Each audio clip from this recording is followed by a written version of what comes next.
For over 2 centuries, French explorers played an important role in shaping the history of North America.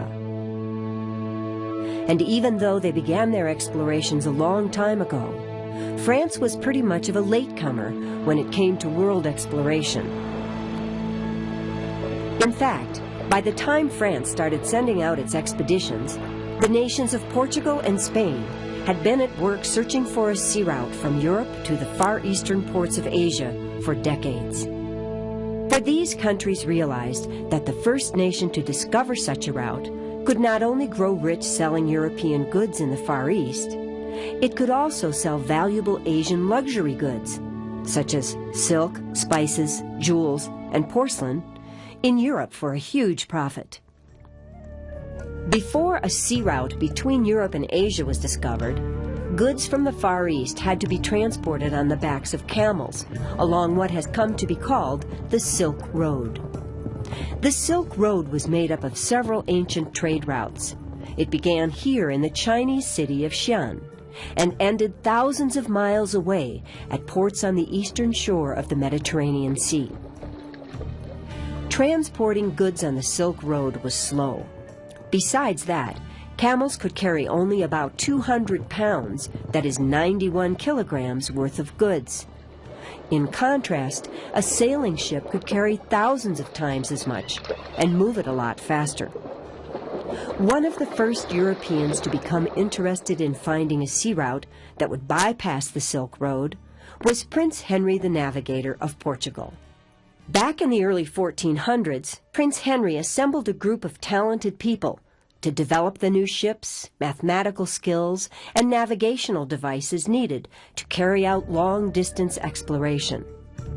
By 1490, Portuguese ships had spent over 70 years exploring the coast of Africa and claiming land for Portugal as they tried to find a sea route to Asia. By then, Spain wanted to beat Portugal in getting to Asia. In fact, an explorer named Christopher Columbus had convinced the rulers of Spain to support an expedition to find a route to Asia based on sailing west instead of east, as the Portuguese were doing. In the year 1492, Columbus successfully crossed the Atlantic Ocean for the first time. When he saw land, he was certain that he had reached Asia. But actually, he had only gotten as far as an island in the Bahamas chain that lies southeast of what is today Florida. Columbus began to call these islands the Indies, believing that they must be very near India. And he tried in vain to locate the fabulous Asian cities he felt had to be somewhere close by. In the end, Christopher Columbus made a total of 4 voyages of discovery back and forth across the Atlantic. And although he didn't find a sea route to Asia, he did establish Spain's first colonies in the New World. And Christopher Columbus also discovered the first really useful sea routes between Europe and the unexplored continents of North and South America. However, well before Columbus had stopped exploring, Vasco da Gama, an explorer from Portugal, did find a sea route to Asia that goes around the tip of Africa.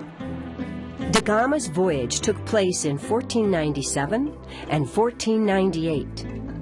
21 years later, an expedition led by Ferdinand Magellan left this port in southern Spain, sailed west across the Atlantic Ocean, rounded the tip of South America, crossed the Pacific Ocean, and reached islands off the mainland of Asia. And although Magellan was killed along the way, one of his ships actually made it back to Spain, becoming the first ship to sail all the way around the world. Yet even before Europeans had reached the Far East by sailing around South America and Africa, some navigators thought that the shortest route to Asia must go either around or through North America. This imagined route came to be called the Northwest Passage, and for centuries explorers tried in vain to find it.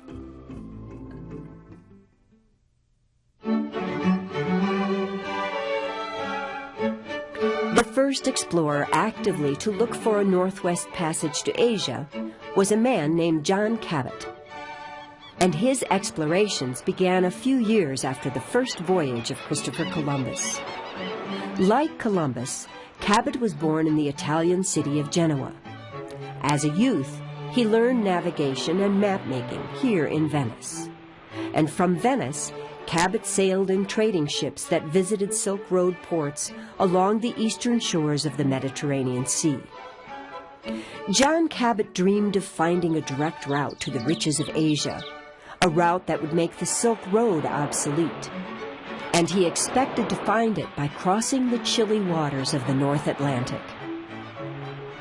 After having his plan rejected by the rulers of Portugal and Spain, Cabot went to England and won the king's approval for his expedition. So in May of 1497, with the financial backing of a group of English merchants, Cabot sailed west across the Atlantic Ocean. At the end of June, he sighted what historians think was either Cape Breton Island or the island of Newfoundland in what is today Canada. However, John Cabot, like Columbus, believed that he was looking at the shores of Asia and claimed the land for the King of England. The next year, Cabot made a second voyage to this area and did not return. And although he failed to find a route to Asia, Cabot did discover that there were huge numbers of fish in the waters off of Newfoundland. These rich fishing grounds came to be called the Grand Banks. And in the early 1500s, thanks to Cabot's discovery, fleets of fishing boats, mostly from France, began to sail there every summer.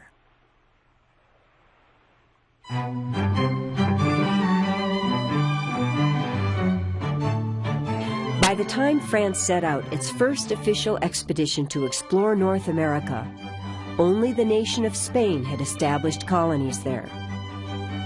The French expedition was led by Giovanni da Verrazzano, an Italian who was born near the great Italian city of Florence, seen here. The French king wanted Verrazzano to search for a northwest passage to China, and the king also hoped that Verrazzano would discover great riches, especially gold and silver, such as was pouring into Spain from her colonies in the New World. In the year 1524, Verrazzano's expedition sailed west from France and crossed the Atlantic Ocean. Then he began to explore up the eastern coastline of North America. Starting in what are now the Carolinas, he carefully mapped coastal features. As he headed north, Giovanni da Verrazzano became the first European to sail into what is today the harbor of New York City. And from here, he sailed up the Hudson River to find out whether it was the fabled Northwest Passage. Today, the Verrazzano Bridge, across the entrance to New York's harbor, honors him and bears his name. After leaving this harbor, Verrazzano's expedition sailed northward to Newfoundland. However, by then the coast of Newfoundland had already been pretty well explored by French fishermen. Even so, Verrazzano had managed to explore a lot of uncharted North American coastline on his first voyage to the New World. And when he returned to France, his excellent maps proved to be extremely helpful to other explorers.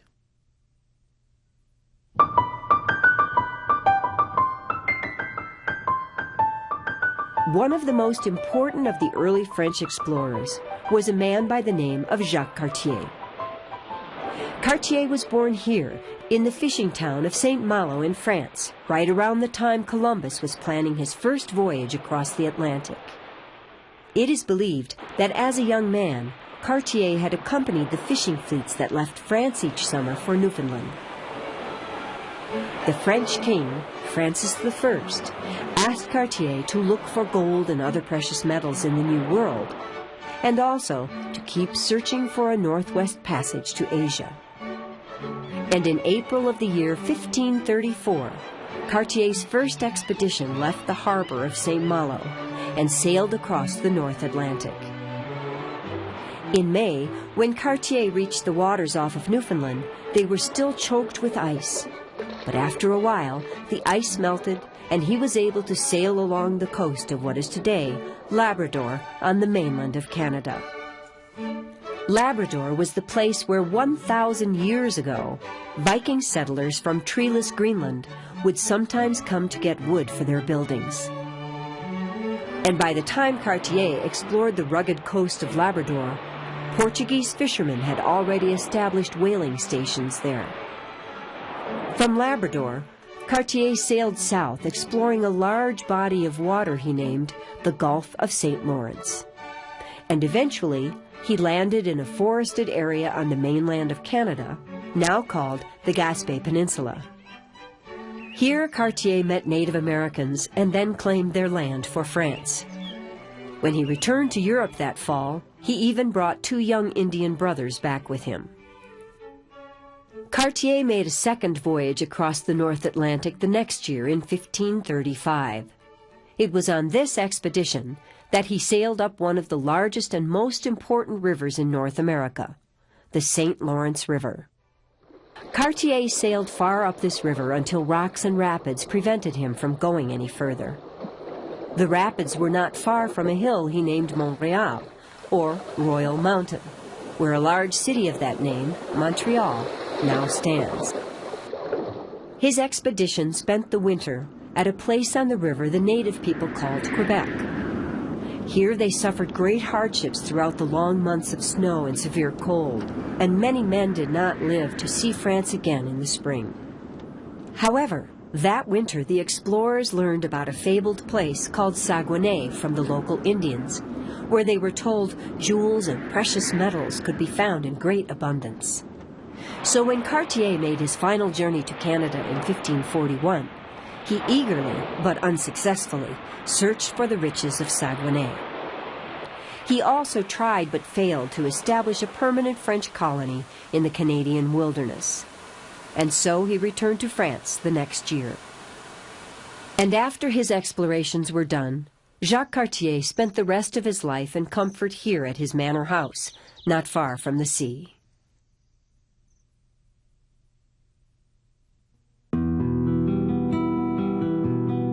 After Jacques Cartier returned to France from exploring eastern Canada, a very important religious movement called the Protestant Reformation was sweeping across Europe. This was the historical period when the first Protestant faiths broke away from the Roman Catholic Church.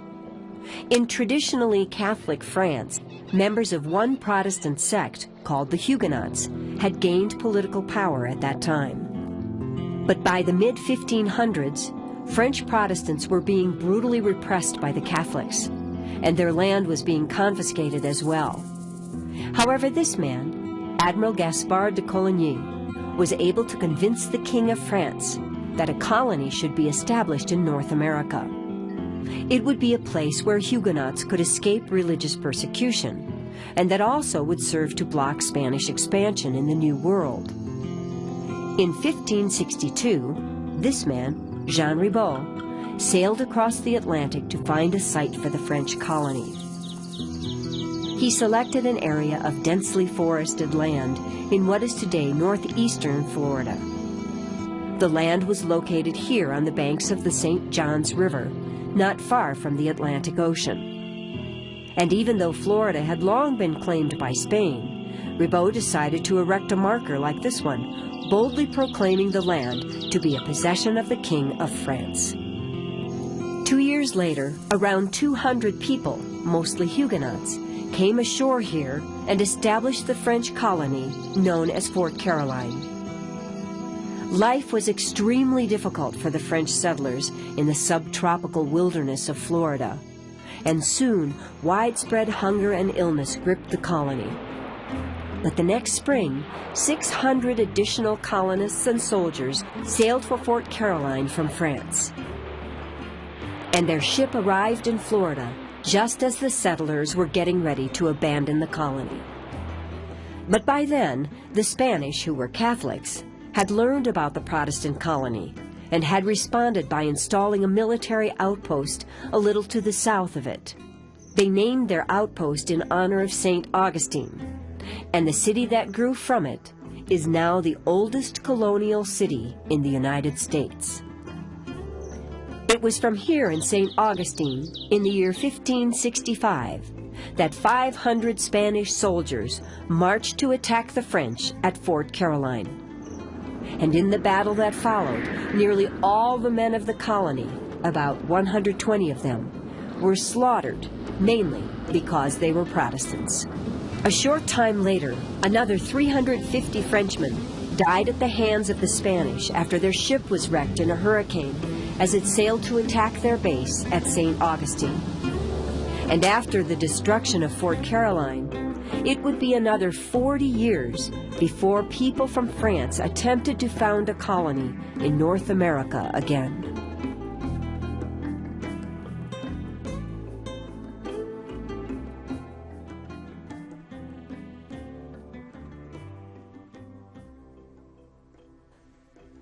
True or false?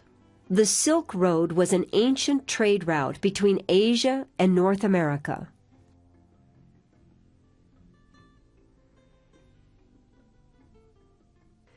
True or false? Magellan discovered a northwest passage to Asia.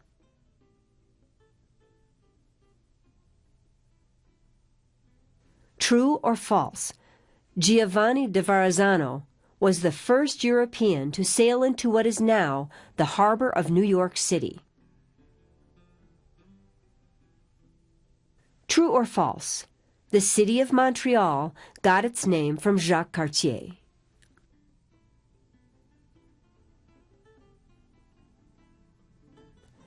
True or false? The Huguenots were a group of French Catholics who tried to colonize Florida.